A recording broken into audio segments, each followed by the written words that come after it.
À l'occasion du programme Hors les murs de la FIAC, la galerie Patrick Seguin a installé sur la place de la Concorde et en un clin d'œil, une maison démontable de 64 mètres carrés dessinée par Jean Prouvé en 1944. Il faut tout juste une journée de travail pour assembler l'habitation de l'architecte et designer nancéen. En effet, il l'a dessinée au sortir de la Seconde Guerre mondiale pour venir en aide aux Lorrains qui avaient perdu leur maison dans les bombardements. L'Est de la France a été lourdement pilonné et donc Prouvé dit je préfabrique ces petites machines d'architecture dans mes usines.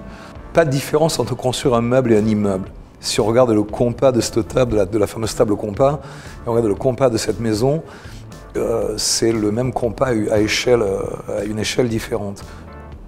Le plein pourra jamais rivaliser avec le vide, disait-il. 3 personnes quittent le site de Maxéville, donc qui est la banlieue proche de Nancy, où Prouvé avait ses ateliers. Et en une journée, 3 familles ont retrouvé un habitat. Et Prouvé dit pas de camp, c'est un village qui a été bombardé à 20 km de Nancy.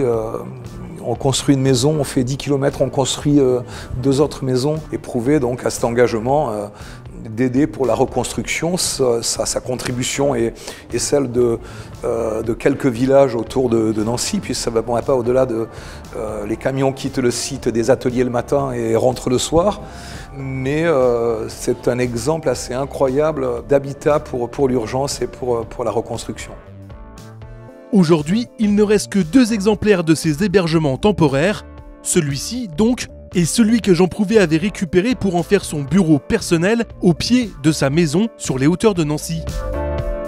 Jusqu'au 15 novembre, la galerie Patrick Seguin ouvre donc ce joyau rare de l'architecture française au grand public. L'occasion aussi de découvrir quelques extraordinaires pièces de mobilier signées Pierre Jeanneret, Charlotte Perriand et bien sûr Jean Prouvé lui-même.